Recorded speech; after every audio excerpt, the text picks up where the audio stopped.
What's up, man? How are you? Doing well, Gino. How are you? Good, man. I've been trying to get you on for like a year. I know. I feel really bad about that, but I mean, life is life, and I mean, we're going to talk about what happened this last year, so Yeah. we can understand all that. Yeah, dude. Well, so you have a resume in wrestling, in CrossFit. Now you have your own gym. You've had that for a while. Like, let's just go all the way back to like how you got into sports and athletics and stuff. Man, yeah, I've lived a few lives, I feel like, within this lifetime. So started wrestling in high school. I'm a pretty small individual. Not sure if that's going to come across with video. I'm like 4'10", 110 pounds. And through high school, my parents were like, hey, let's try a sport. Because I grew up doing like karate and other things like that, and like martial arts, and it was the closest thing that it could be like an individual sport without getting smashed by, football pads and other things like that, because all my friends were in the South, wanted to play football. Yeah. So weight classes was a thing, and from there, basically freshman through senior year, just kept through with wrestling, did a bunch of wrestling camps in the summers, and that was something that really accelerated my growth for that entire thing. I eventually won my senior year a state championship. I was a runner-up my junior year, which is a pretty hard and rare thing, I think, to say, like, the further you get into life, being like, oh yeah, you won something pretty big at a pretty young age. And that's kind of the high school portion of it.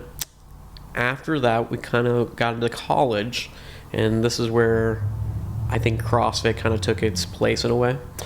In 2006, my cousin Andrew Bueno up in Seattle opened up his own CrossFit affiliate gym, and he knew that I was obviously in wrestling. I knew how to suffer a little bit. I think that's a good way to describe that. And I was exposed to Olympic weightlifting because of LSUS having their Olympic weightlifting team, which I know you just interviewed Kendrick a little bit ago. So super cool. Like, that entire crew has always been really good family, good peoples. So I just kind of had like the skill sets of many different things all thrown together, and got to dive into CrossFit with my first workout being Fran, basically at the base gym, because my family's military. My brother was served in Iraq and other things like that, and just lots of culmination of things that lead up to just being in a good place at a good time. From there, I think I hated CrossFit for a little bit. Really? Mostly because, like, again, I'm such a small individual, and CrossFit is task-oriented. Yeah. Like, there's no way around it. Like, your ego gets in the way of that sometimes. And, I mean, I've been exposed to it since 2006, and that's 20 years later, man. That's kind of crazy to think I've stuck with it around for that entire time. But the cool thing about it is just that, and I'm sure it's like almost a selling point for most like CrossFit gyms nowadays, that there's so many avenues of like how you can grow within that sport and like that space of a thing. You just got to get your ego crushed a lot. Yeah. Like, it is an interesting thing to just lean into what they call the stimulus of a workout and truly chase that definition. And if you do that, you'll adapt, you'll get stronger, you'll get fitter, you'll get faster, and then you'll attain all the different skills at your pace. And I think oftentimes, if we get into the sports side of CrossFit, everyone wants it as quickly as possible. Yeah.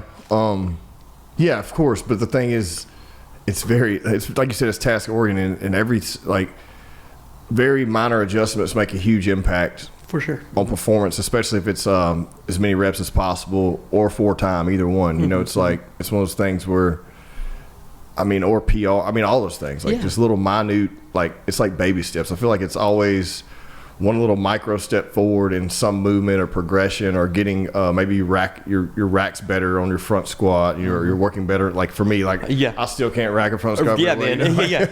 But like, I haven't stopped training to sidebar that for a couple weeks to work on, because I just so it's one of those things. Yeah.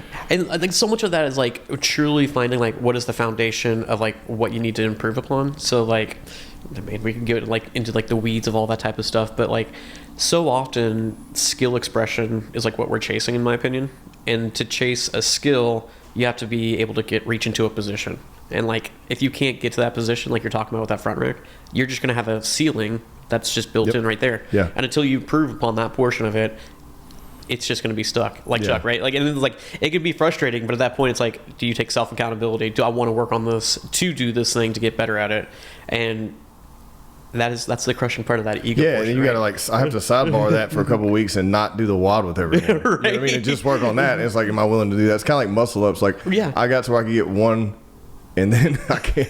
Then it's like I haven't done it in probably 6 or 8 months. Even tried to work on them because the workouts we've been doing haven't had them in it, or I'm just like I'm not going to get them. I'm not going to waste it in the workout, so I'll just do whatever. Yeah. And so I haven't taken a side road to work on those very long either. And it's like those are like things that I know I need to do, especially if I want to compete in RX in certain competitions, like Yeah. you know. But I just haven't. I mean, literally, the Open just wrapped up for the vast majority of us. Like, there's obviously people moving on to quarterfinals right now. Yeah, and Megan will things be in like that, quarterfinals, which is yeah. awesome, man. Like, she works her ass off. It's great. Yeah, she works. She's insane, man. But kind of touching on that point, and also like this last year is like I've been so in the weeds of like running a business that I did this Open. I'm like, all right, I'm just gonna do it.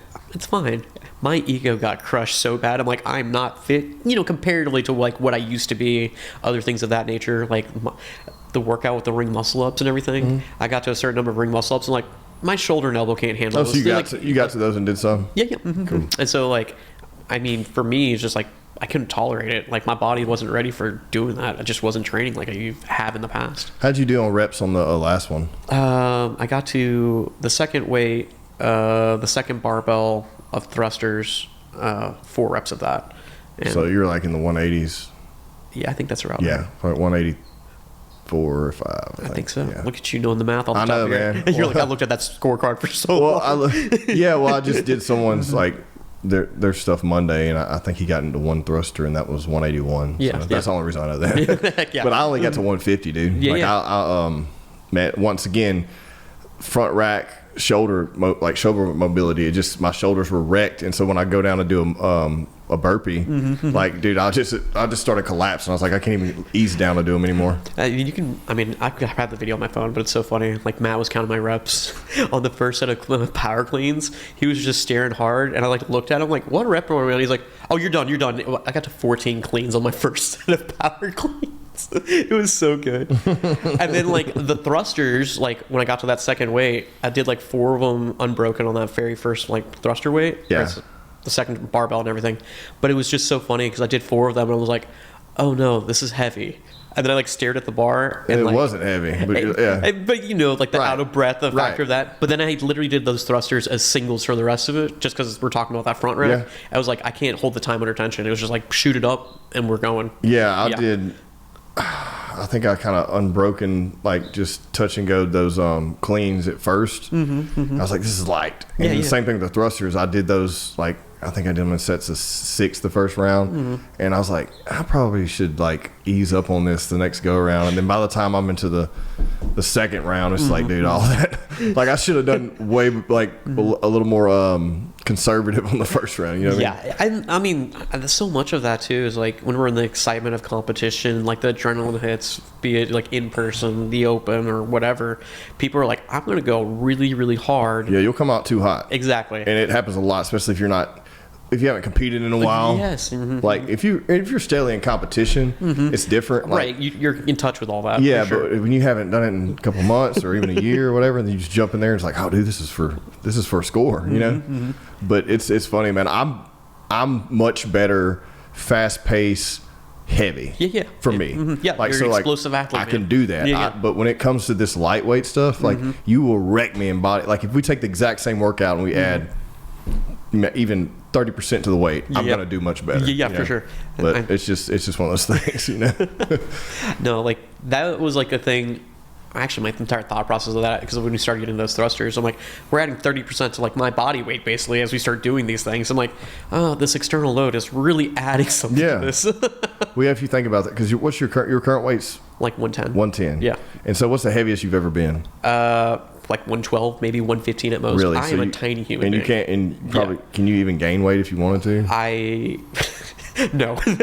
Yeah, that's a real thing. Like, I think I have a lot of muscle mass on my frame for how small I am, but like, I've just never been a person that wanted to pursue like performance enhancing stuff or anything like Right, that. yeah. And like, for me, for the most part, like when it comes to nutrition, I'm like, I just want to eat more and like get my nutrition that way.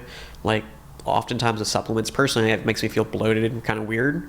But like, so you don't do anything like creatine or nothing? well, I do like some creatine, some protein. Like that's about it. Right. And like for me, that's like the bare bones essentials you need. Right. And then maybe a multivitamin if you're like not eating your fruits and vegetables basically. And the more I've done this, because I've done this for a long time, a lot of adults don't even eat their fruits or vegetables, which is insane to me. Yeah.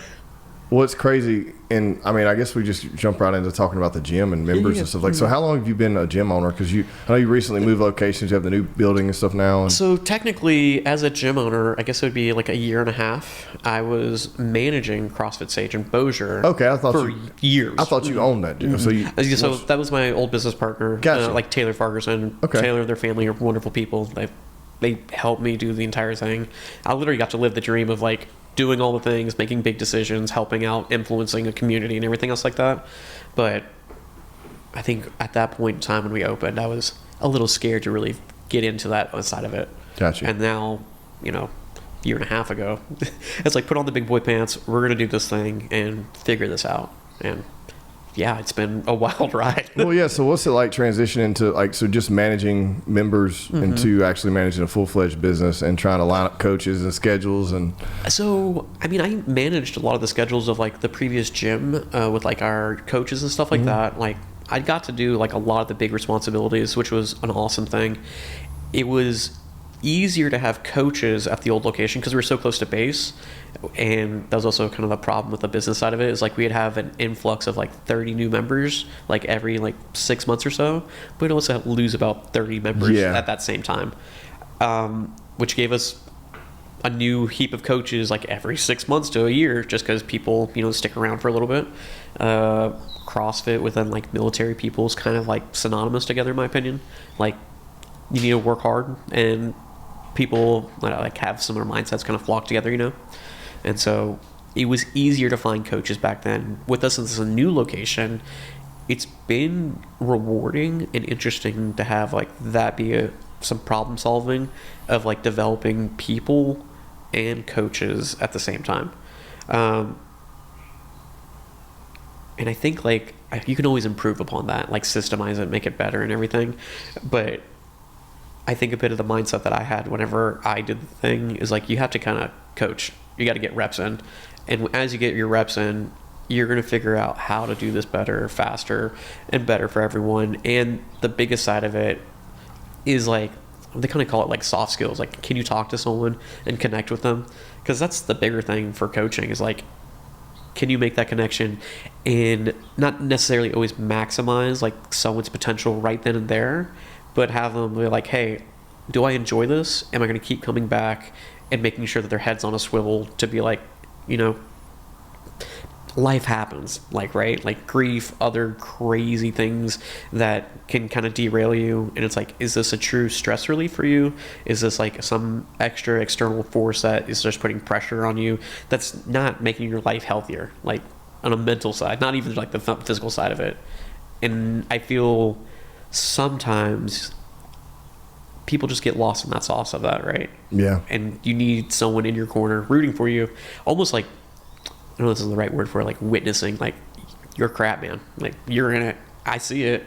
And I'm going to be here every step of the way with you as best I can be. There's self-accountability on what you got to do, but I'm going to do my damn best that I can to help you through it, right? And I think that's been, like, the cool thing on the ownership side, being like, I get to do more of that while getting my coaches to do like the in-person side of it. But I'm going to be the person that has those hard conversations with every one of those members and be like, hey, where are we at? Okay. What do I need to do to help you? And that's been a thing. I'm literally just facilitating, helping people getting to this position to where they can make their best decisions for themselves. Yeah. And that's the biggest difference, man. Yeah, I mean, that makes sense. I think there's a huge difference between a personal trainer and a coach, specifically in this sport. Yeah. Because like it's not one of those things where accountability is much more important in this sport. I think for progression, if you want to become an athlete. Yes, for sure. And I think I consider everyone who does CrossFit on a at least weekly level to be some sort of athlete. Yeah, because you 100%. have to be. I mean, Yes. if you didn't, when you start, eventually you develop into one, because it's just one of those things where you're going to get better even if you don't want to. Yeah, Yeah. that's the consistency aspect of it, man. Part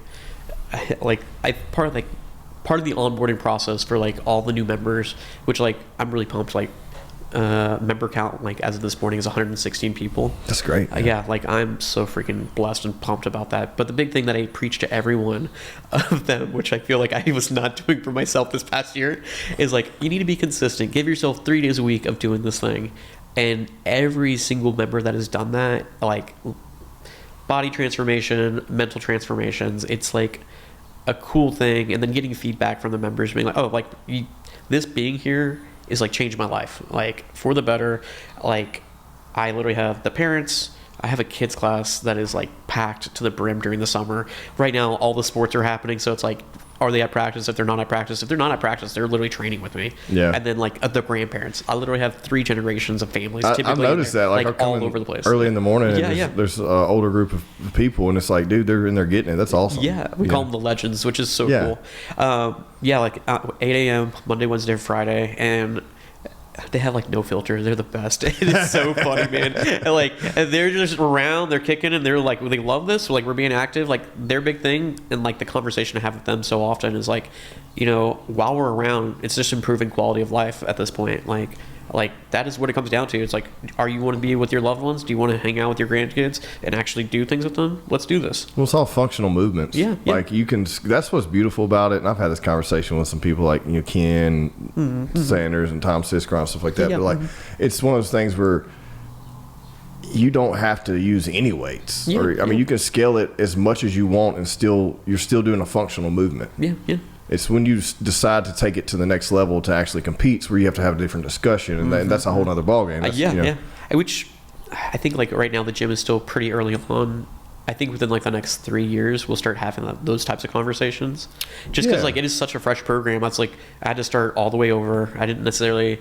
There's like some talented athletic people, but they've never been exposed to those movements. Yeah, you right? have to develop athletes. Exactly. And you're in a new market where you're going to have to find those people, you know, and then develop them. And you may have some there now, but they still have to take years. I mean, I've been doing this for 5 years with Megan, and it's been like I'm just not really caring about competing. I mean, I've done some. But like I actually care a little bit now, and it's like taking me 5 years to get there. You know? Or 6 years. We're on 6 year now. Yeah. That's awesome. First off, well, yeah.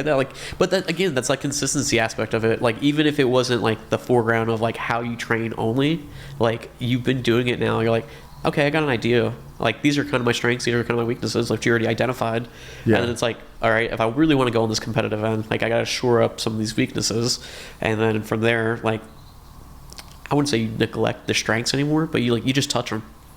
Yeah, I'm not trying to hit PRs every week. Yeah. You know, but that's one of those things where I shouldn't if I'm going to go that route. Right. Now it's like too work-life balance, right? Right. I'm doing good everywhere. Well, yeah, it's like I'm running 2 businesses. I'm doing good to get in there. If I can get 3 to 4 a week, which on a good week I can get 5 or 6. Yeah. You know, because we'll do some 2-a-days and stuff. But right. For her level, she needs to get 8 a week, and she's getting that. You know, but me, 4 or 5, I feel okay. It's like okay, I'm still progressing, but I'm working and all this, and my recovery is not there, so it just all depends on that. Well, yeah. I would have to make another adjustment to take it to the next level. Compete, but and I mean it also depends on like which level of it. Like if we're like at the master's level of type of thing and everything, like recovery is even more important at that point. Like your joints and like your body and everything else like that, they can only take so much abuse, right? And so it's making sure you get the proper dose, like of like whatever intensity you need. Yeah. And that way you're adapting to that, because that's literally what CrossFit and the sports side of it is, making it adaptations happen for like, do I need to get fall faster? Do I need to be stronger? Do I need to be more enduring? What part of my body needs to be more enduring? Like there's too many variables like that. But you can figure all that out with a good coach that's willing to help you like navigate it, right? Yeah. And I don't know. I'm excited to get to that point, like in the future. Because I think in the past with the older gym, like we had some members that were like to that level getting fit. Like I still think about Caroline. Like she was like a bubble athlete, same level as Megan. They'd be like neck and neck on the open in the past couple of years.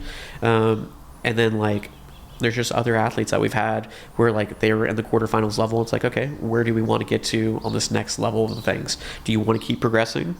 these are like kind of like the pathways to do it. Or it's like work-life balance is like, you're a quarterfinals level athlete. Are you comfortable with being there?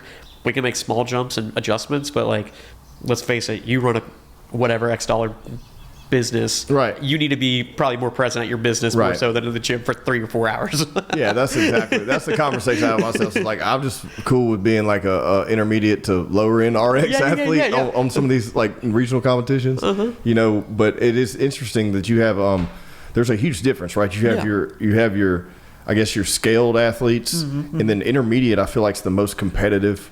Yes. For the person that's not quite RX, but that's better than scaled, you know, and there's a lot of people that fall into there, and I think they don't progress because of the conversations we're having. Yeah, exactly. I'm one of them. I'm right. And, I mean, at that point, it's like, it's a multifaceted thing, and I do like a good amount of check-ins like every 3 to 6 months with my members, and I think that's also like one of the reasons why the gym has grown so much. Is just like I do check in. I'm like, where are your goals? Like, what do you want to do? And like, I think it's so funny because like, the old gym was probably like 60 to 70% women, and like right now with us moving to a new market, it's close to 50-50 in all reality.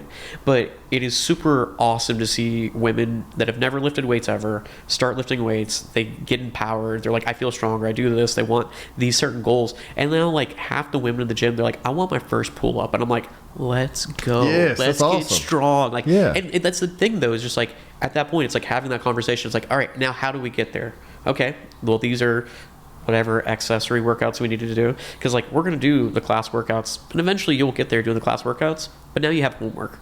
Like, you come in on an extra day, or like a little bit like time in between. Like our Saturday morning class, we have class at 8:30 for glutes and abs, which my mind was supposed to get like moms in there to try the thing. It's like every parent just wanted to get their workout done, and then there's like 4 moms after they do that class working on their pull-ups, and I'm like, let's go.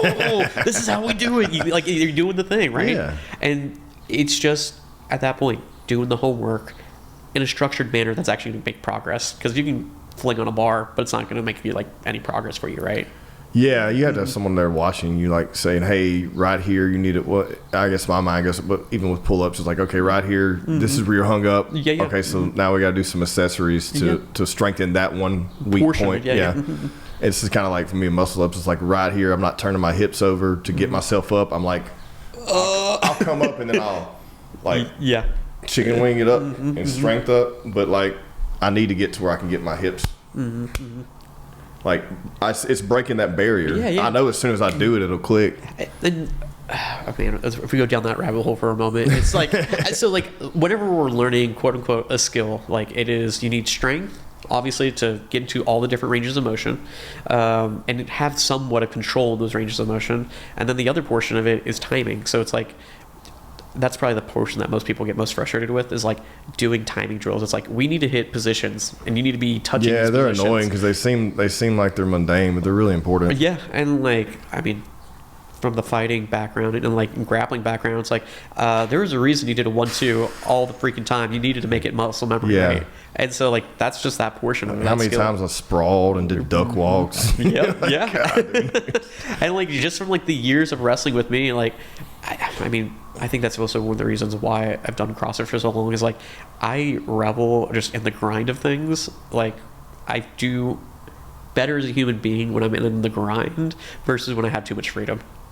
No, I agree. Yeah. I think, and that's where I've gotten to. I talked to this about Kendrick a little bit with Kendrick, but like I have to constantly have something hard on the agenda, and it's not because it's something I need to train for, but it's more like, man, I feel like just working and doing the day to day is not enough. I think like I feel like 99% of humans never push themselves to their limits. Yeah. And I think it's important too. And I'm not saying to the point of injury. I'm saying to mentally. Yeah. Like if you're never pushing yourself to those limits, then as soon as something hard happens in your life, then it's like, oh, I have anxiety, or oh, I have depression. You know, like, but I mean, yeah, you probably do. But also, have you ever pushed yourself to, to overcome the thing? Yeah. And like that's where growth happens. And like I know that sounds cliche, like every Instagram post of this, but that is the truth. And the reality is like you do have to try something hard, and then if you overcome it, it's kind of a cool thing. Your body, your mind, you as a person are like,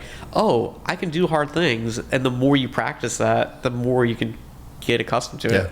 like that was a conversation recently. Well, I mean, me and my business partner Matt, which you know Matt pretty well too, is just like how we live life. We're buoyant with like water, like right here, or just barely, and that's just stress, and that's where we function the best. Like, I don't know if it's good for my health in the long run to have that much stress, but you know, like I know for my human being as of right now where I'm at in life, I function the best there. I think, I agree. I'm the same. Like I thrive in chaos. Yeah. And when it's not there, it's like, meh, it's kind of boring. You know what I mean? But like, it's funny because you're stressed, but you'll look back in a year and be like, I'm not even worried about it anymore. It's just like working out or anything. It's like the thing that was the ceiling, last year for you, whether it was for me, like the I couldn't get the muscle up. Well, now I'm getting almost like, dude, I can't believe I never had these double unders. It took me like, dude, I jump rope boxing, like I jump rope all day long, dude. It took me probably 2 solid months of working on double unders, like penguin clapping and all the stupid crap. And I remember doing the first open, the first time I ever did it, I think it was in 2020 with Megan. It might have been 2021, the first one I ever did. There was double unders in there, and I literally wasted the entire like whatever workout that was doing like one, and then I would trip on it. Like I cannot believe that I couldn't do them. Now it's just like I pick up a rope and do them. Yeah. I will fully admit, because obviously I've done this for a hot minute. Double unders was my last skill also. Really? Yeah. Like the amount of rage that would happen, dude. I would so you would hit yourself and slap the shit out of yourself with a rope. I still do that. And like, whenever there'd be a double under workout, I would just like have to do it by myself because I would chunk a rope so hard to the wall. And like, I'm like, as an example to be, like in a leadership role, that's probably not a good thing to show people. So like, I realized for myself, like if that was the type of workout, I'm going to do it in private up until I could get a little bit more control over that entire thing. And I think like the best advice I got from that one was from a buddy named Josh Clayton. I don't know if you know Josh or not, but he is also an OG CrossFitter. He went to Red River when it opened and everything else like that. We'll get into the history of CrossFit in the area, but Josh was like, Mark, just do jump roping without your shoes. You're going to learn real quick. And it hurt real bad. So, yeah. I mean, it's good advice, I guess. I mean, hey, it's a good way to learn. I mean, pain compliance is a real thing. Yeah, I mean, that's funny because when we were doing, like, if we were boxing or warming up or whatever, just before we even got into back into fight stuff, it's like, typically you don't have shoes on when you're fight training because you're fighting without shoes on, but like, I would always come in and shadow box and jump rope with my shoes on, and then take them off to do bag work and, whatever. I think there's also like a thing of like, I mean, I prefer to be barefoot. I would be all the time, except like it's weird, like in the gym settings. But like you just have more like tactile feedback. Like you can feel more things. And you see a lot of people like increase in strength, like or specifically like back squats. You see someone kick their shoes off. You're like, okay, let's go. They're getting real. or even deadlifts sometimes. But I think I think there's something to that, man. It is cool to kind of look back and like. I had someone on the podcast years ago. Her name was Barbie Thomas, and she had no arms. So they got blown off when she was 2 or 3. She like grabbed a transformer in an apartment complex and it shot through her body and it blew mangled both of her arms. They had to remove them. That's at that age. So she does everything with her feet, and it's just crazy that what our human body's capable of. Like our feet were designed to do what she's doing with them. Because she can, right? And she's had it, but. Being able to move each singular toe by themselves, move malleable, grab things, do everything with them. But we've lost that over hundreds of years of evolution. And it's like I think about that all the time. Like with like the running shoes, they keep getting thicker and thicker and thicker and thicker. It's like, dude, at what point are they going to be like 5 inches long, like tall? Yeah, it feels better, but also like. You're losing your foot functionality, I think. But I don't know. It's interesting. That just reminded me, oh, God, the ADHD is going to start kicking in. It's like 80s or 90s, like those moon boots or whatever. Like the spring things. Or like remember the pump-up ones? The little pump-up tongue. Like there was something to that. It's fun, hilarious. But no, it's interesting to discuss those things because there's things that I wonder if we had those capabilities, how much more, like, better would we perform? It's interesting because there's too much information on the internet. That's a rabbit hole that we probably shouldn't go on down. But there was like a video that I saw posted, but it was like a world record holders for like sprinting and everything else like that, versus like the 1920s versus like the modern day, and it's like barely like a maybe 2-second difference. It's not much, and you can maybe blame athletics, you can maybe talk about technology of a shoe, but it's like people that train, they're going to get only exponential growth out of like the human body. Yeah. Like we're only capable of so much, which is weird to say because of everything we just talked about with CrossFit, but there's just so many avenues of like how much can you grow. Yeah. It's like oftentimes within, this is just CrossFit as a whole, I think on a general population we've maxed out where strength and power output really kind of lies. It's like, I know CrossFit and High Rocks kind of have like their tribalism sometimes, but it's like, being able to run and having a good cardio base is not a bad thing. No, it's just I have an argument with this long distance stuff, and only because I've done some of it now. For me, not a great thing. It beats me down. I'm inflamed. I feel more injured than I am doing CrossFit. I don't think like I'm not as strong. Like there's just the cons outweigh the pros for me. For sure. But for some people, if that's their avenue, they don't want to move. That's fine. But for me, the High Rocks thing is interesting because are y'all doing anything with that over there? Not technically yet. Like I'm open to it. It's just like the idea of like, how do I navigate putting it in right now? Because like again, it's still such a new population. I don't want to overdo. How do I say this? Like the service that we provide, I want it to be that service. I don't want to do too many other add-ons and detract from the thing, right? And like that's a business decision, but like on the other end of that, like I want people to do as much fitness as possible involved with us, right? I do think it's a great hybrid athlete program. I think that anyone can do it. And it's the low paces, barrier to entry. There's I mean, the weights are minimal, right? And I mean, like there's just less skill involved. Like you're carrying, and like that's really what you're doing. And lunging, carrying, a couple machines, and running. That's it. And like I have no opposition against that because most CrossFit workouts do those things, right?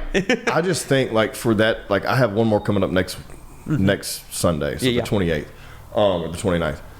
I probably won't do any more. If I do, I'll go back and do a solo one. But I've noticed like running more to train for that didn't benefit me much. And I talked to, I'm not going to repeat myself. I just talked to Kendrick. I don't want to repeat too much, but I've just noticed that, talking to you, you understand this, but I think, I do think it's cool. I like it, but I just prefer CrossFit over it. But I think it's fun. I think it's competitive.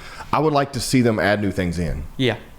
Like how long can you keep High Rocks? Like how long can you keep doing that before it fizzles out? Like it's kind of like a Tough Mudder or something. Like you can only do. I mean, I feel like all those obstacle race type things kind of had like their heyday, and like they're still doing some stuff. Like but like the High Rocks, it never changes. But that's I think one of the draws for it is like since it is the same race, you can train for that thing specifically and see the improvements. Right? I agree, but I think it'd be cool. Like every year, maybe they add something or like or make a pro level. Or like there's a pro level. Like make. I know what you mean. Like just adding like some other variables so that like they like. What's that? Well, you're going to get the people to come back because once you do it 2 or 3 times, you really. I mean, it's me. Like, oh, it was great. I was pumped up about it. Done it. Going on the 3rd time now. It's like, meh. It loses the novelty. That's right. That's what I'm saying. And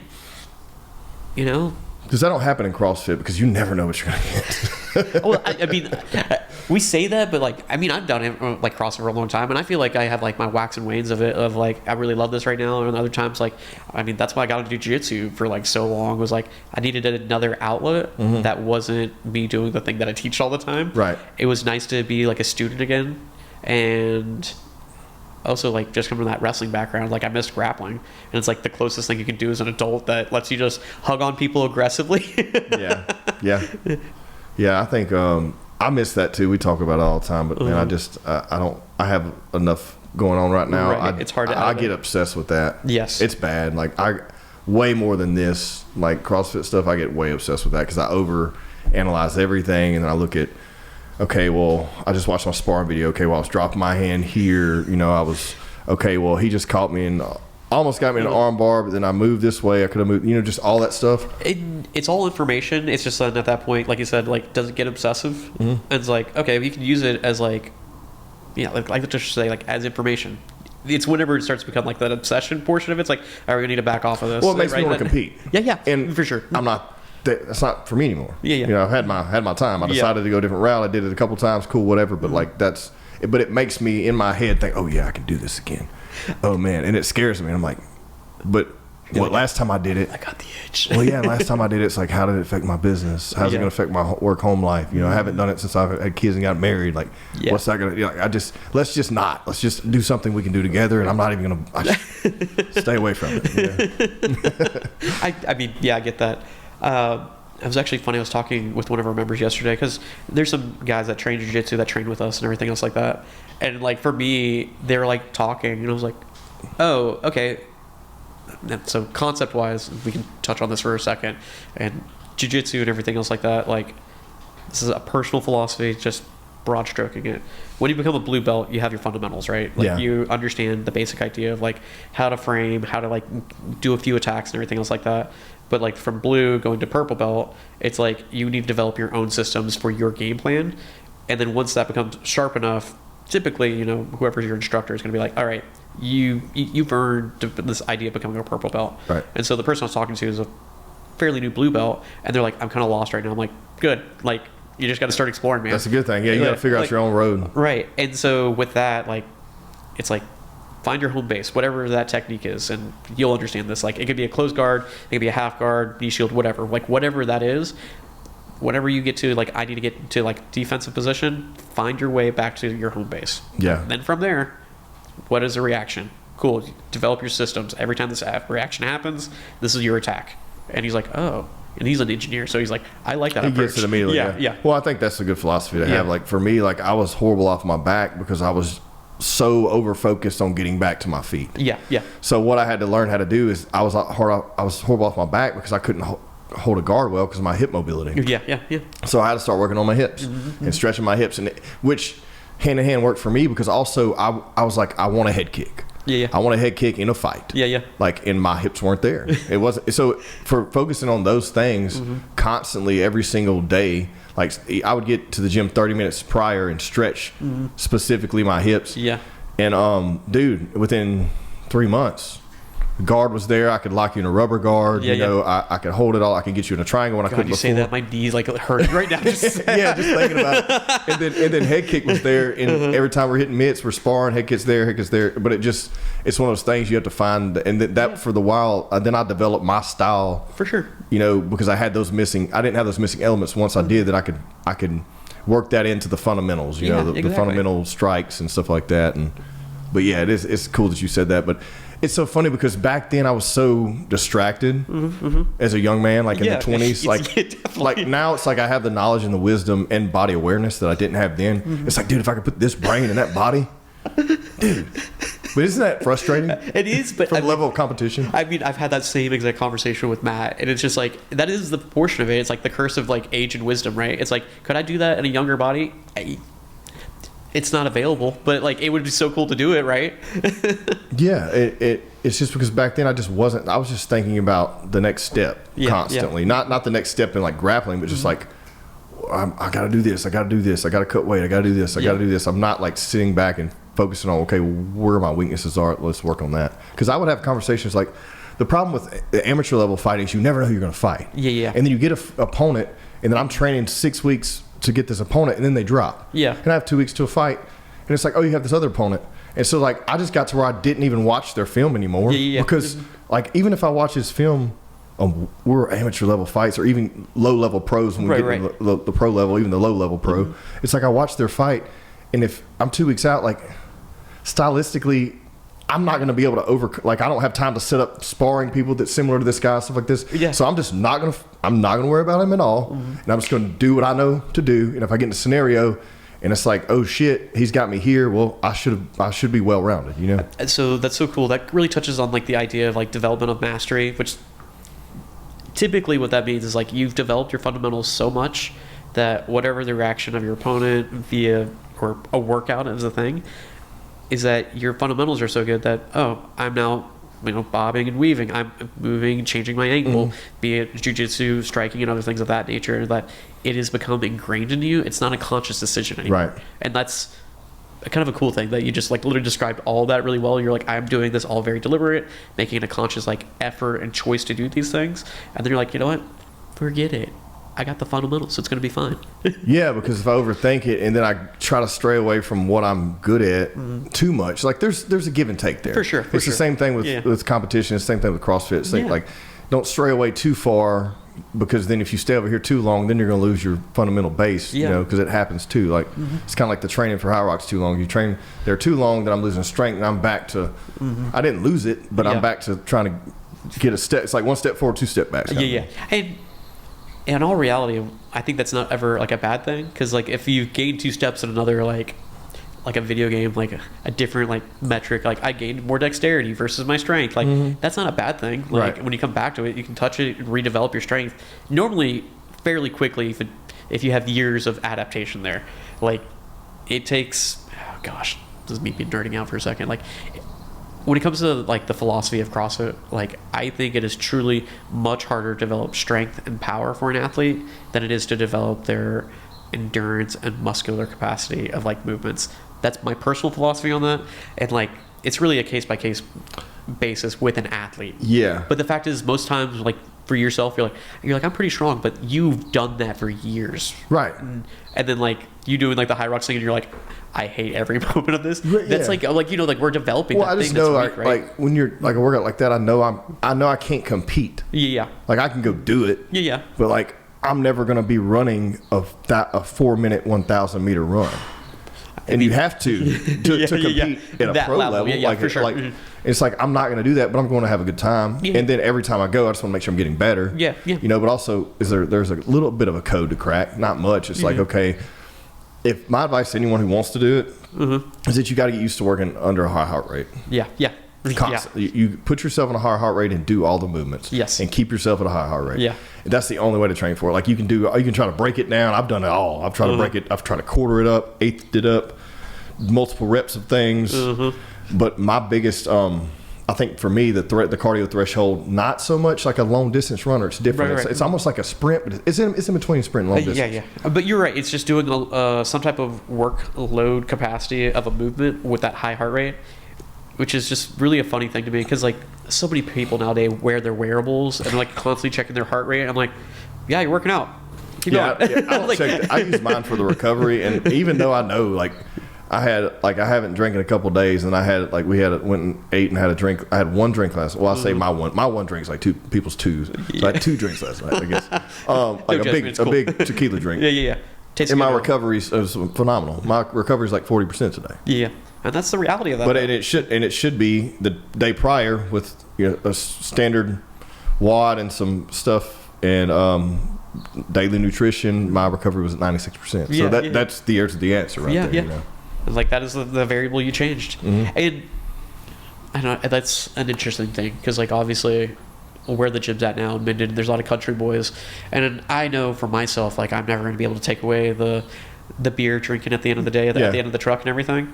And so like for me, I'm like, when I have those conversations, I'm like, hey, like if you want your improvement of fitness to do a thing, you got to minimize how much you take of that. Like it really just ruins your sleep, your recovery, and all that type of stuff. And it's been interesting because like some of our members, like they've drawn way back on it. Like you can see the body transformations, like typically, like a little bit of the puffiness of someone's face whenever they've been drinking a lot. And like so many of our members, like it's slimmed down so much, because like I'm like at that point, whenever you start developing a lifestyle change, everything just kind of starts falling in line if you make it that to be the priority, right? Yeah. And then it's a very cool conversation to have. Just be like, hey, like instead of drinking like a full 6, just drink like 1 or 2. Like calm down. Yeah, you're not getting drunk off 6, really. If they're Michelob's, I don't think. You know what I mean? Like it's just like just have 1 maybe if you want the taste, or get an NA. I guess, but you're still getting the other stuff that's in there. Yeah. But the alcohol's interesting, man, because for the longest time, everyone's like, oh, drink a good nightcap, maybe sleep well. Well, actually, it doesn't. it makes it really, worse on the really fucks metrics, your sleep up. But no one, like, I didn't know that. I used to think I slept better when I drank. Yeah.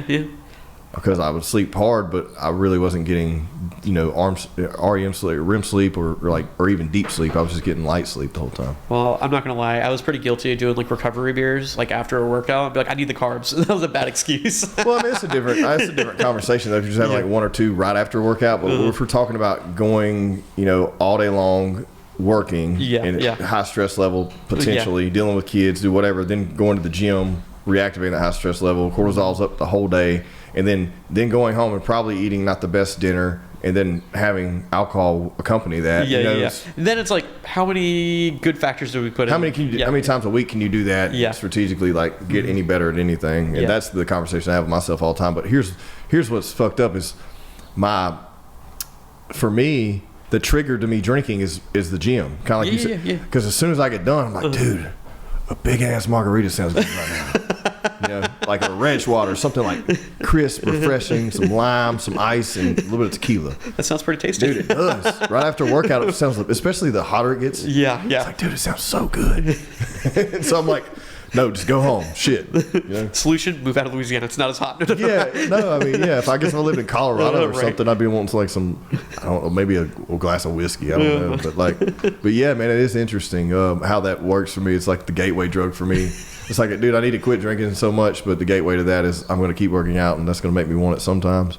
But I've gotten better, man. That's a struggle I have, and it's like I don't want to quit completely because I do enjoy it. I don't feel like I have a problem, but I do have this conversation all the time, and it's always back to recovery for me. Yeah, it's not I'm never really getting drunk. It's just like, dude, I'll have 2 drinks and my recovery's shit, and I didn't even really get a buzz. I just kind of like a relax, I feel like like we all have our vices, right? And whatever that is like, do we manage it well? And like from there, like again, if we go back to like the coaching aspect of things, it's like having that conversation with someone and like just they witness this thing that's happening for you. It's like, all right, well, that vice right now, is it helping you? Is it not? Like you said just a moment ago, it's like if it's the beer at the end of the day and that's like how someone mentally checks out and relaxes, I personally have no problem with that.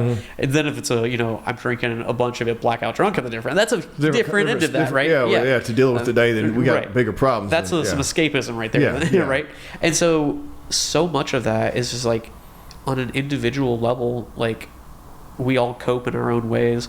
Like my job, like as a coach, whenever I coach more, is to be a guide, towards health, wellness, and things like that. And like I have my perspective of how I would want people to pursue that. I'm going to encourage you to the best of your ability to do something that's going to be good for you. Because, like, your life is your life. Like, I don't get to tell you, do this. I'm not hand-holding you through life. Like, you're an adult the majority of the time. Like, there's a difference. Like, if I have, like, kids, when I'm, like, training, at that point, I'm like, hey, talking with all the parents, I'm like, if I'm yelling at these kids, are we good with it? Because, like, I'm going to make sure that they're paying attention and stuff like that. And they're like... especially with this new market, like they're all, like, yeah, get into them, like tear them up if they have to. I'm like, oh yeah, I'm not gonna do that, but like I don't want to have to yell at the top of my lungs to like talk with someone. Yeah. And like sometimes those kids, you need to get a good old dad voice out of it. Yeah, you got to. Hey. It's a bit louder than for sure. Yeah. But like the few times that they've heard that, they all like straighten up. It's like they're out in the ball field or something, and they're just like, yes sir, yes sir. I'm like, where was this? Like, training. All right, now everyone just sit down so that we can talk for a second. Yeah. Which is like, we have like some parents that are teachers are like, hey, just before you start class, get all the kids to sit down, see how that works. Every class now, like, hey, it's time to start class. Everyone sit down front. Dude, if you can do that with women, I mean, men and women, not just women, men and women, like grown people, like it's like sit them down. Because, dude, people at the gym are just as bad. Like grown people, they're just like standing around, like talking and BSing, like, hey, it's time to go. We're about to start this, and they're still over there. I'm just like, hey, dude, it's so funny. And like every coach knows that dilemma, right? And it is hilarious to me, but like. Especially every new class, be it the old gym, the current gym right now, like I think it's like ADHD central or people that work remotely, like this is the only way they get their social outlet. Yeah. And so it is just like loud. I'm like overstimulated sometimes. I'm like trying not to cuss everyone out. I'm like, come here, sit down, let's talk this out right now. Yeah, then it might be in the middle of a WOD and they're still talking. You're like, maybe I didn't make this workout hard enough. Like, they can talk right now. Because I'll notice that we'll start something at like sometimes we'll be at if we go to like morning stuff. Sometimes I go to the morning at SBC. Megan's been going there frequently, but like we'll be talking in there doing strength and stuff, and you mess around and. You only have a certain amount of time. Like you got to get this done. Got to get after it, yeah. But it's interesting because like being like the professional side of it, like dealing with like I'm a president of a networking group and we're constantly meeting. It's like wrangling children, man. It's very interesting. Like it's like everyone they haven't seen each other for a week. They got to catch up. They got to catch up, man. It's like hey, we still got something we got to get done here. You know what I mean? Yeah. Or it's like hey. just text or call each other afterwards. It's cool. Yeah, man. Get their number. Yeah. So what do you what do you think for what is CrossFit like? It's interesting because there was a huge surge in what years, like 2000, It's like 2017 was like 2018 was like its biggest years. Yeah, and then it kind of fizzled out a little bit, and I feel like it's slowly coming back, or maybe I'm just in the space more, but I feel like it's interesting because like it is hard since this High Rocks thing has come about, I think you've seen a lot of crossover with CrossFit athletes, like Tia Toomey, did one while we were there, and and I'm sure a bunch of others. That was just the one I knew about, and then like I feel like some people are coming back to it, and I don't know. What do you think? Like, so the temperature of it, I guess.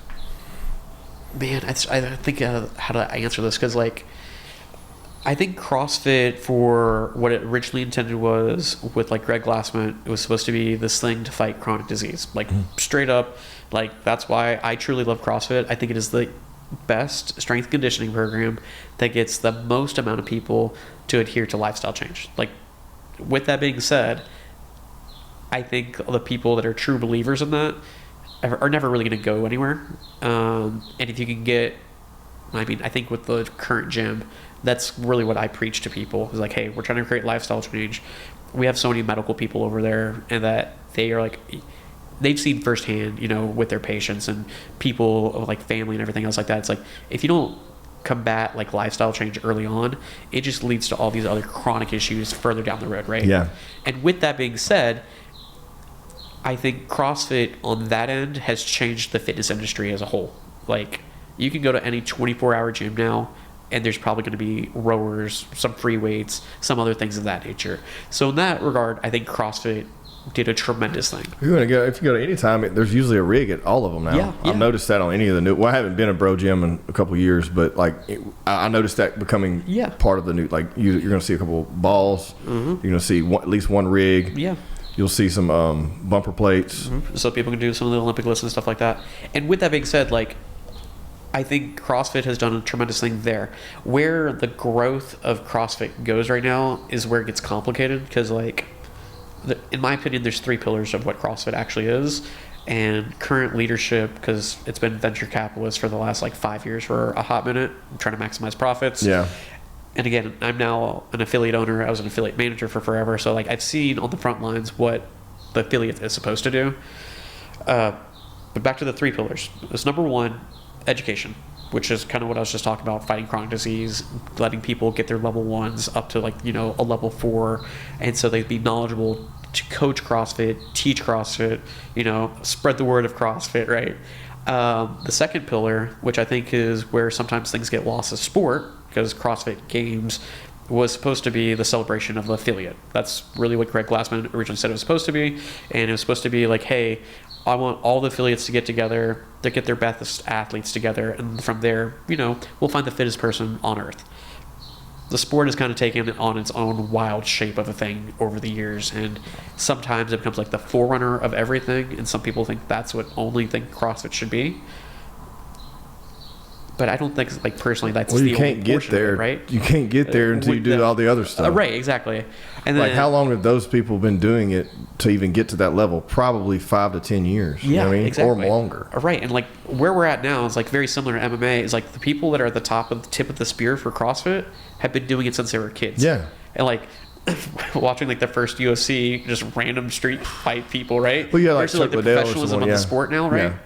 Like in most of those guys that are professional in the sports, like they were mat babies, be it wrestling, Jiu Jitsu, or something of that nature. And they're mixed martial artists now. They're not like he's a style in boxing, or whatever. He's a grappler. Like now, it's like no, they're mixed martial artists because they've trained for this one sport since they started. And it's similar the same conversation, right? Because probably previously in competition in CrossFit, they probably might have been an Olympic lifter or might have been a gymnast. Right. Or maybe like they were like a college athlete that just had a good athletic base, right? Which they had been training like since they were kids. But they found CrossFit and got to like move into it. But they still had to walk into a gym at some point with no knowledge, even if they were from 5 years old or 10 or 15. But I've noticed that you guys, I like your approach to it because it's labeled community fitness. It's not like you're not a box gym. Yeah. I wouldn't call you that. Yeah, for sure. Because there's a lot of box gyms and they're great. I love to drop in a box gym and get after it, man. Like we did it when we were down south last week. We dropped in 2 different box gyms, had a great time, met some people, did some workouts. But this is like also like on a weird selfish end of things is like the reason we're called Sage Community Fitness is like one, our website was sagecf.com, so like that was like an easy way to like brand ourselves. And then like as like CrossFit leadership just kind of keeps going and doing things, it's a weird like love-hate thing for me. Is like I love CrossFit, I believe in the methodology, I believe in all the things. Leadership has been very lackluster, and on that end I'm like, do I want to keep paying this thing to be a CrossFit affiliate? And if I ever want to just rebrand completely, I can drop it. But so much of like what happens for people, if they're going to adhere to like true change, they need identity change, right? Like that's a thing. Like people latch on to like, I'm doing this thing, I want to do it. Like if I want to be a high roxer, I do all the high rocks things. I'm a high roxer. I'm a high roxer, yeah. And like if people want to be a CrossFitter, I'm willing to pay that amount of money to let them be a CrossFitter. And it just stinks on the where I'm at. It's like I'm going to keep doing my thing because I care about CrossFit, I care about my community. I really want leadership to do more things for us, which they say that they put out things like there's a dashboard that they do lots of updates. There's like some like business like things that they kind of like give you, like you can do like mentorships and stuff like that. But like for the most part, every gym is going to be unique to themselves. They're going to have their own problems, and I feel like you can probably get mentorship from like other business owners that have done things and have like depends on your market too. Yeah, the exactly. market is very for this type of business. The market is 100% the either succeed or fail. And that was like the third pillar of what I was trying to talk about with CrossFit is the affiliate. So it's like education, sport, and then the affiliate, and like where things line up. And maybe I'm just being selfish. I'm like I'm not getting enough out of it, and maybe I'm not using the resource enough personally, but it's kind of where you kind of touched on that is like, is the growth of CrossFit happening?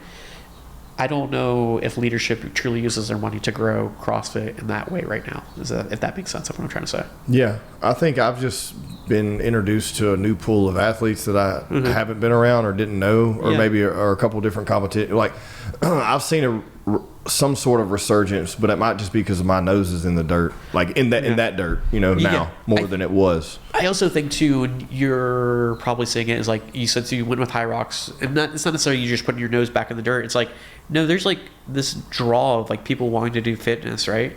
That too. That's what I'm seeing, and it's like okay, they've done that. What's next? You gotta go here. Yes. There's no other avenue. Yeah. There's not. You don't go back to a gym and just start curling after you do that. Yeah. And it's either you go be a long distance runner, which is a different conversation, a different training methodology, because the long distance runners that come there can't move the weight around. Yeah. Not enough to compete. They can run, but you still got to be able to move that weight around, even though it's minimal. Yeah. You still got to be able to do it. And I'm not saying they don't. There's some that do, and they're really fast. Yeah. But those people who cross over to both, man, those are the impressive athletes. Because I look at these people, I'm like, holy shit!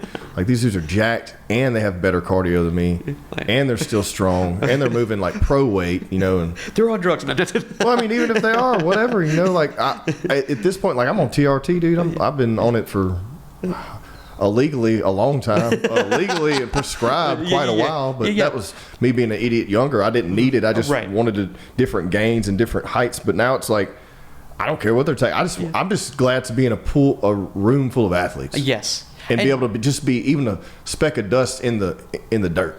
Well, the cool thing, and that's kind of like something you're touching on right there, is like you kind of put yourself like quote unquote to be the small man in the room, and you get to just see what hard work and genetics can produce. And that's what really CrossFit, in my opinion, has like created with like the tip of the spear with the CrossFit Games. It's just like those are people, if they're like at that level, one, they're genetically gifted. That's a real reality. That's not a conversation. Like there's not an argument there. Yeah. You can't be. And the other portion of that is like those are people that are willing to grind and make it a lifestyle.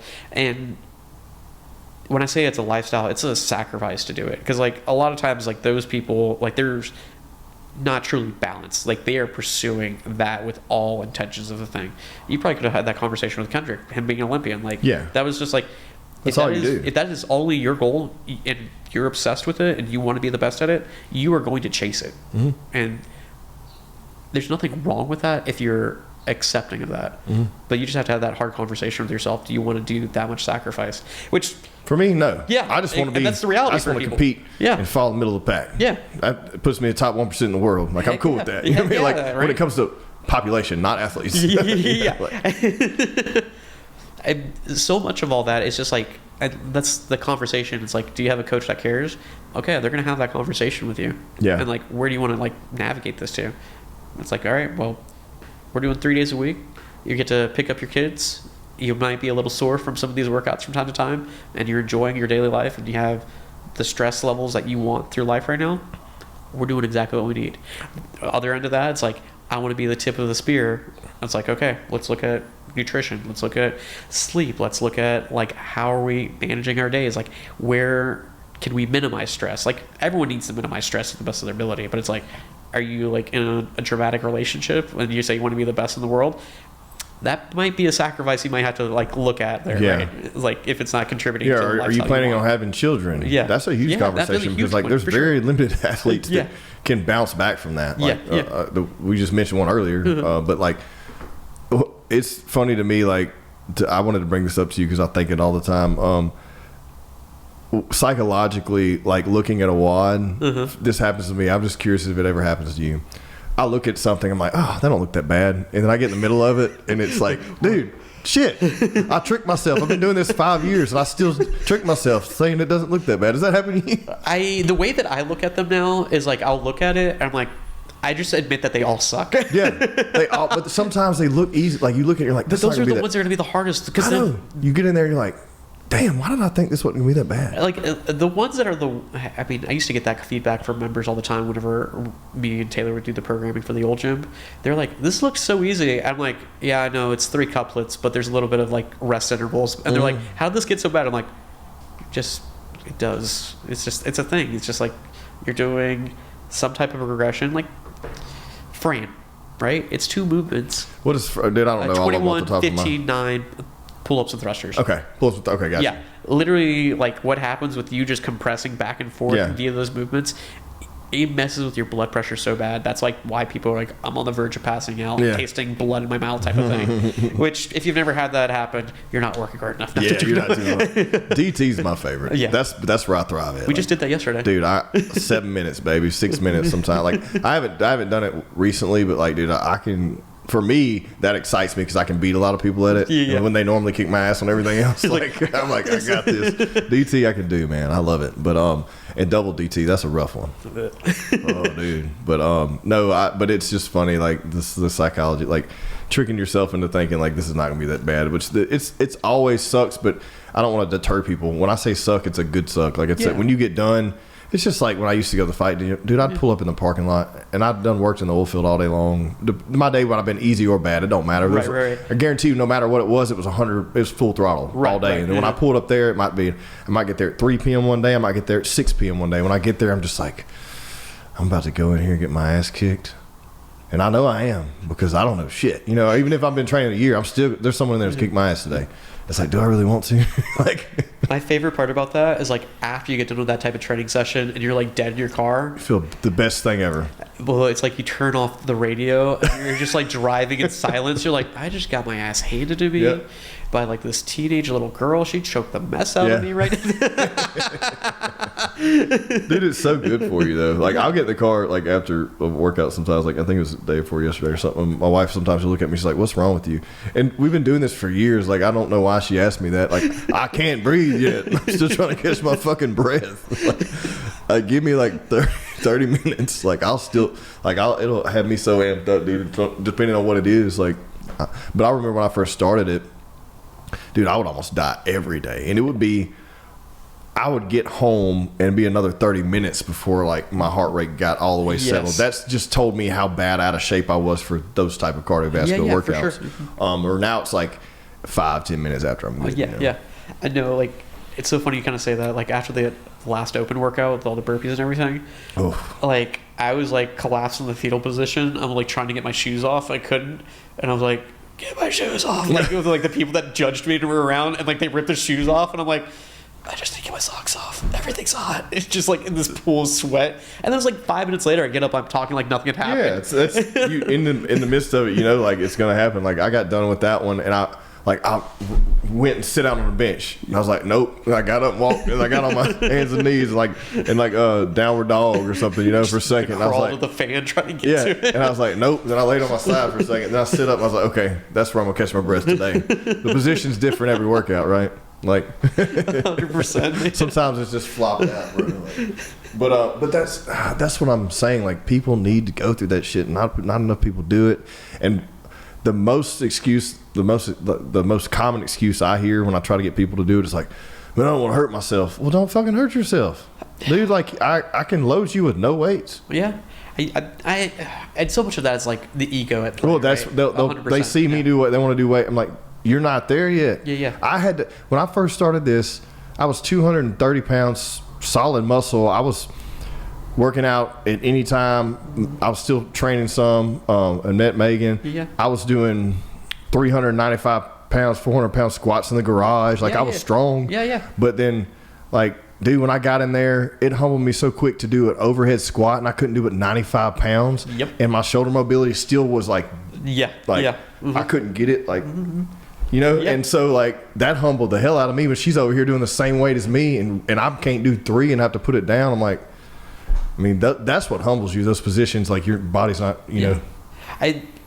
That's actually like one of the selling points that I have, I think, pretty often. It's just like, hey, like, we need to be humbled like every day, and that is the reality. Like, be it, you know, fighting via, you know, these workouts. It's like, you need to find something that you're not good at, and you just need to touch that and see what happens. Like, it's okay that you're not good at it, but you're gonna get better by doing the thing. And if people's mind shifts like change around that, I think it can help them like just become like a much more well-rounded human being in all aspects, man. Like, because the fact is like, you might get pissed off in the moment, right? Or like, I can't do this, but then your recovery and like letting it go and then just tackling it, I think bleeds over into like other things in life. And you're like, hey, like, it's no big deal that this happened. I say that my road rage kicks in all the time, and I'm just like screaming at people in the car. But at that point, I'm like, okay, there's not a point to like really scream in the car right now. But like, the idea is like, you almost like yoga-esque, like, you have the emotion, let the emotion go, keep moving on, right? That's another good thing to implement. Are y'all doing any of that yet? We are. We have some people over there that are teaching it, and dude, it's so good. Like, I was doing it. We were doing it like on Saturday mornings at CrossFit. Yeah. Shout out to Carrie. She was doing it for a while, but she's not able to anymore. But we would go over there, and dude, that stuff was a workout for me. Yeah. And then Megan want to do the WOD after. I'm like, dude, I just burnt like my strains like at 10 or 12. I just burnt like 400 calories, dude, doing this. And you're just over there like, but it's very good for me. It taught me some stretches I could do prior to, warm up. Mm-hmm. No, it's been pretty cool. Like, we've been like kind of shifting the time around for the yoga class, because there's a lot of people that say they want to do yoga. It's like finding people's schedules and how they work. Because Minden is like completely family oriented, sports every around that night of the week, and so it's like trying to find out what works. What worked for us over here was like if you had like a 9 a.m. WOD, then like doing yoga at 8, and then you could just go right into that. Like that worked great for us on a Saturday, you know. But I wish I did it every day, but I get up and turn and burn, bro. So like, I get it. I try to like. I'll get up and cold plunge in hot tub some days. Sometimes I just cold plunge and just get after it. And then sometimes I only cold plunge like once a week. I was doing it every day, but like, I'm trying to get back to that. But also I get up and it's like, I got kids here, this, that, and I might hit snooze twice. If I hit snooze twice, guess what? Now I can't do my push-ups or my squats. Or, you know, I hit it again. Now I can't do my cold plunge, you know? That, man, it's so funny that you mentioned that. Like, one of my good buddies, like, he has a cold plunge in his garage, and every time like I come over, it's like the buy-in to like hang out is like, you better get in that damn cold plunge. I'm like, it hurts my bones. I hate this. I'm a tiny human being with like, and this isn't supposed to be like a humble brag. I'm just a very lean human being. I don't insulate well, so getting into that thing, it like goes to my bones and like rattles my soul, and I'm like, I hate this. Dude, it's so good for you. even if like they do all these studies and whatever, they're like, well, it's best not to do it after a workout. It's better to do it prior. But like what it does mentally, I think is the best because it's just like a hard workout. Like, dude, I don't want to do this shit. Or like what David Goggins says, he's like, I stare at my shoes stare at those motherfuckers for 30 minutes, like before I put them on sometimes, like, because I know what's coming when I put them on. Right. It's the same thing. I think it's like, for me, it's like, I just did something hard that sucked. What else is going to bother me today? Yeah. That's kind of how I look at it. And then some days I don't do it and I'm like, I get wound up. I'm like, damn, I should have cold plunged this morning. I wouldn't even worry about this shit. Yeah. I mean, again, that's just touching something that humbles you, right? Yeah. If you do it first thing in the morning with that, you definitely got after it. Yeah, I know. Now I just got to start getting up and running like 2 miles or something. That's the next thing. Goggins. I was saying I'm going to do that for a month and I hadn't yet. But it's the time thing for me. It's like, do I want to sacrifice 30 more minutes of sleep or am I going to get up and run? Oh, man. It's so funny. Like, you kind of mentioned that. So, like, on one of the boards in, like, the gym, like, I got all of our members to write down, like, their New Year's goals and resolutions and stuff like that. And people have been crushing them. Good. And it's so cool to see. Is there something to that, too? Like, physically writing it down and having to look at it all the time. Like, it's in my brain, but maybe if I wrote it on my truck on a sticky note or something. Yeah, for sure. This part that I'm going to touch on, though, which was so funny, is like I completely failed on it. I was like, I wrote down on the thing, I'm going to run a mile a day because we have like one of those like air runners and everything else like that. Running on an air runner is way harder than it is actually running. Is that the curved one? Yeah, yeah. It's weird. And for me, it gives me shin splints. Like, and I'm like, I feel like I have decent running technique because if I'm running outside, like I don't have this issue. Come to lo and behold, I think like really what it comes down to is like there's probably like a weight limit on those things you actually need because you're pulling yourself, right? Yeah, that makes sense. And you so probably for need me, like over $130 or something. Yeah, and so for me, I'm like running on this thing. I'm like, why are my hamstrings on fire? This never happens whenever like I'm actually running. Like, what is going on? And I literally think it's just because I have to literally pull the treads on that thing. Makes sense. Yeah, which makes sense. That's a good excuse, bro. I've used that excuse. Thank you. That's what I'm looking for, some validation on that excuse. Man, it's like, no, you need to get back to running. That's what you need to do. Get your ass out there and make a block. I've ran a mile there. I know where you can do that. Yeah, we did Murph together. Yeah, I know. That sucked too. And it was raining. Yeah. Pussies. That's good stuff. Well, dude, before we wrap this thing, any plugs, anything you want to mention? Well, first, your meal prep service is awesome. Oh, it's thanks, wonderful. man. Thank you. Yeah, it is freaking good. And we get compliments on it all the time. It's cool to get like people that aren't in the gym, like getting in there just to pick up food. Yeah. And it sparks conversations and stuff like that. So I've been super cool with that. Other plugs, Matt, just because he's my business partner and he's one of the coolest human beings in the world. Other than that, I think we're good. Yeah. So shout out all your, you got a Facebook, Instagram, website, all that stuff. Yeah, so we got a Facebook, search Sage Community Fitness, Instagram, Sage Community Fitness. Yeah, those are the main two that we use for the most part. So. Cool. Awesome, man. Good time. Thank you, DJ. Yes, sir. Thank